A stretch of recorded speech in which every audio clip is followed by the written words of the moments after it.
आपको बताऊं कोरोमंडल एक्सप्रेस आज से फिर चलने लगी। तस्वीर में आपको दिखाने जा रहा हूं, पटरी पर लौटी कोरोमंडल। तस्वीर दिखाई अगली। यह जो हादसा हुआ था, भीषण हादसा, दर्दनाक हादसा, आज भी लोगों के रोंगटे खड़े कर देता है। एनडीआरएफ की जो टीम घटना पर मौजूद है वो पानी नहीं पी पा रही है, इतना कुछ उसने देख लिया। क्या हालत है एनडीआरएफ के जवानों की मैं बताऊंगा, लेकिन कोरोमंडल एक्सप्रेस हादसे का शिकार हुई। आज कोरोमंडल एक्सप्रेस को हरी झंडी दिखाई गई। फुल स्क्रीन लीजिए जरा, ये कोरोमंडल की तस्वीर आप देख रहे हैं। कोरोमंडल एक्सप्रेस रवाना हुई, आज से चलना शुरू हो गई है। सबसे पहले लूप लाइन पर मालगाड़ी चली है, वो तस्वीर आप देख रहे हैं। अगली तस्वीर प्ले करने जा रहा हूं, आइए अगली तस्वीर दिखाता हूं आपको। ये देख रहे हैं, ये कोरोमंडल एक्सप्रेस रवाना हुई। कोरोमंडल एक्सप्रेस पश्चिम बंगाल से रवाना हुई, जिस ट्रेन में हादसा हुआ था, और अब ये जाएगी, पहुंच चुकी होगी संभवतः। और ये देख रहे हैं कोरोमंडल की सीधी तस्वीरें। कोरोमंडल अब से कुछ वक्त पहले पहुंची बहनगा, जहां हादसा हुआ, वहां से निकल रही है। देख रहे हैं तस्वीरें आप, पश्चिम बंगाल से चली, बहनगा पहुंची। मीडिया का जमावड़ा था क्योंकि पहली बार हादसे के बाद कोरोमंडल फिर रवाना हुई। अभी भी लोग मौजूद हैं, खचाखच भरी हुई है। तस्वीरें आप देख रहे हैं कोरोमंडल की, जिस वक्त कोरोमंडल बहनगा पहुंची उड़ीसा में। आइए अब मैं आपको अंदर लिए चलता हूं कोरोमंडल के। ये कोरोमंडल के अंदर की तस्वीर आप देख रहे हैं। लोग बैठे हुए हैं, बेशक लोगों में थोड़ी घबराहट होगी, जो तस्वीरें उन्होंने पिछले दिनों देखी हैं उसके बाद, और कुछ लोगों में डर भी। एक महिला को मैं दिखाने जा रहा हूं, अगली तस्वीर दिखाई जरा। ये महिला को आप देख रहे हैं, तस्वीर वायरल है, उनके हाथ में भगवान की मूर्ति है। डर है बेशक, एक बड़ा हादसा हुआ है कोरोमंडल से, इसलिए लोगों में यह डर होना लाजमी है, किसी भी सामान्य इंसान में होगा। इसलिए महिला जब सफर कर रही थी तो हाथ में इन्होंने भगवान की मूर्ति ले रखी है। अब जरा सुनिए, कोरोमंडल में जो मुसाफिर सफर कर रहे हैं वो क्या कह रहे हैं। घर वाला मना कर रहे हैं, लेकिन मना करने से भी चलेगा नहीं ना, काम तो करना पड़ेगा। काम करने में कैसे चलेगा, जिंदगी तो रिक्स ही रिक्स है, तो ऐसे डर के मेरे घर में बैठे रहेगा तो कैसे चलेगा।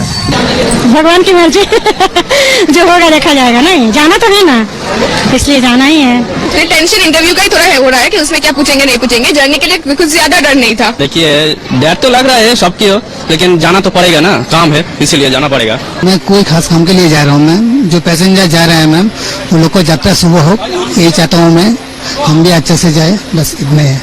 अफसोस तो हो रहा है, बहुत तो खराब लग रहा है। अगर उसी दिन इसी ट्रेन में रहता तो मेरा क्या होता, ऊपर वाला जाने। आइए अब मैं आपको बताने जा रहा हूं कोरोमंडल कहां से चली है, कहां पहुंचना है, इसका डेस्टिनेशन क्या है, कब तक पहुंचेगी। देखिए जरा, ये तस्वीर मैं आपको दिखा रहा हूं, मैप आप देख रहे हैं। पश्चिम बंगाल के शालीमार से चली है कोरोमंडल, बीच में उड़ीसा बहनगा पहुंची, यानी जहां हादसा हुआ था, हादसा 6:50 पर हुआ था, शाम के वक्त ही पहुंची ट्रेन। ये ट्रेन आगे बढ़ेगी बहनगा से, तो फिर ये तमिलनाडु के चेन्नई पहुंचेगी। यहां पहुंचना इसका मकसद है। आइए अब मैं आपको दिखाने जा रहा हूं एक और तस्वीर। कोरोमंडल निकल चुकी है, मुसाफिर बैठे हैं, लेकिन कोरोमंडल में इतने ज्यादा लोगों की मौत क्यों हुई कि ट्रेन के परखच्चे उड़ गए, जानते हैं क्यों आप? वजह मैं बताऊंगा आपको। देख रहे हैं ट्रेन की हालत, इतनी बुरी हाल क्यों हुआ, इस फुल स्क्रीन लीजिए। इस ट्रेन का इतना खराब हाल क्यों हुआ आप जानते हैं?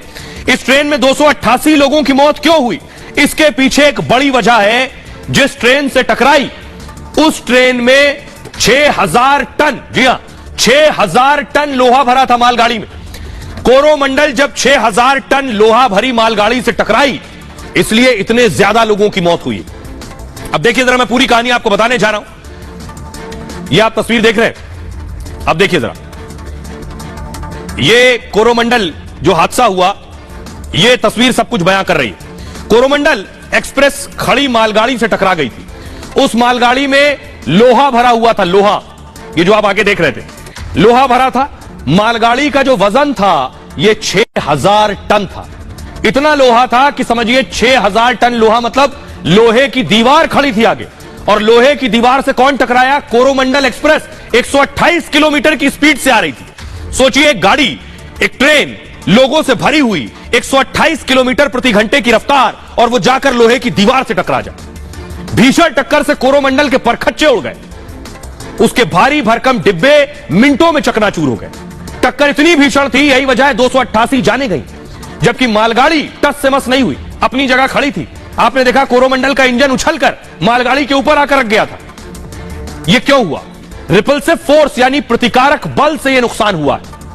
अब विज्ञान के जरिए मैं आपको जानकारी दे रहा हूं, किसी भारी चीज से कोई वस्तु तेजी से टकराती है तो टक्कर से भारी वस्तु को नुकसान कम होता है और टकराने वाली वस्तु पर ज्यादा असर पड़ता है। तब न्यूटन की गति का तीसरा नियम काम करता है, न्यूटन थर्ड लॉ। हर क्रिया की समान विपरीत क्रिया होती है। जैसे भारी दीवार पर कोई बॉल टकराती है तो दीवार से टकराकर बॉल वापस उतनी तेजी से लौटती है। दीवार को कुछ नहीं होता, बॉल उसी रफ्तार से लौटती है। बॉल की जगह कोई चीज टकराए तो वो टूट सकती है। कोरोमंडल ट्रेन की टक्कर में भी यही हुआ। टक्कर के समय कोरोमंडल की रफ्तार 128 किलोमीटर प्रति घंटे थी। जिस मालगाड़ी से टकराई वो उससे कहीं ज्यादा भारी थी, तो टक्कर के बाद उसी रफ्तार से कोरोमंडल पलट गई और 3 ट्रैक तक उसके डिब्बे बिखर गए, टूट गए, तहस नहस हो गए।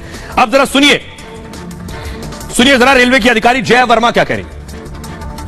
लूप लाइन में जो आयरन ओर की ट्रेन खड़ी हुई थी, जो मैंने आपको बताई मालगाड़ी, उससे टकराई। उसके ऊपर उसका इंजन चला गया, उसके कुछ कोचेस चले गए और ये इतना तेज इंपैक्ट था वो बेसिकली इसलिए था क्योंकि ट्रेन अपनी फुल स्पीड पे थी। 128 kmph पे मामूली चीज नहीं है। और दूसरी इशू ये था कि वो एक आयरन ओर की ट्रेन थी जो कि बहुत ही भारी ट्रेन होती है, तो वो सारा इम्पैक्ट जो है कोलिजन का इम्पैक्ट, अगर आप लोग किसी भी टेक्निकल कोलिजन एक्सपर्ट से भी पूछेंगे, कोलिजन का इम्पैक्ट उसने कंप्लीटली रिजेक्ट कर दिया क्योंकि वो आयरन ओर भरी हुई ट्रेन थी। तो आप जया वर्मा को सुन रहे थे। अब मैं आपको एनडीआरएफ के लोगों का हाल सुनाने जा रहा हूं जिन्होंने उनसे बात की। एनडीआरएफ के लोगों का हाल क्या है, कितने दिन तक रेस्क्यू करते रहे, कितने दिन तक लोगों को बचाते रहे। अब आप देख रहे हैं ये एनडीआरएफ के लोग हैं। इन्होंने 288 लाशें अपने हाथों से निकाली, 288 शव निकाले और हजारों लोगों को बचाया है जो घायल। इनका हाल क्या है, ये जब खाना खा रहे हैं, रोटी खा रहे हैं, पानी पी रहे हैं, तो इनसे खाना नहीं खाया जा रहा है। इनका हाल ये, रोंगटे खड़े हो जाएंगे सुनकर कि पानी में भी इन्हें खून नजर आ रहा है। इनका हाल सोचिए क्या होगा जो वहां रेस्क्यू कर रहे थे। बालासोर हादसे का बचाव कर्मियों पर खास और बड़ा असर हुआ। एनडीआरएफ के जवान मानसिक तौर पर प्रभावित हुए हैं। एक जवान कहीं भी पानी देखता है तो उसे पानी में भी खून नजर आता है। एक दूसरे बचाव कर्मी को भूख नहीं लग रही है, हादसे से उसकी भूख खत्म हो गई है। कई जवानों ने ऐसा दर्दनाक मंजर देखा है कि अब उनकी नींद तक गायब हो गई। कई हादसे की यादों को भुला तक नहीं पा रहे जवान। बालासोर ट्रेन हादसे में 288 मौतें हुई, 1000 से ज्यादा लोग हादसे में घायल हुए। काफी मुश्किल हालात में रेस्क्यू किया गया और ट्रेन के डिब्बों के बीच छत विचत बॉडीज और शव जो थे वो निकाले गए। जगह जगह खून और जख्मी यात्री मिले।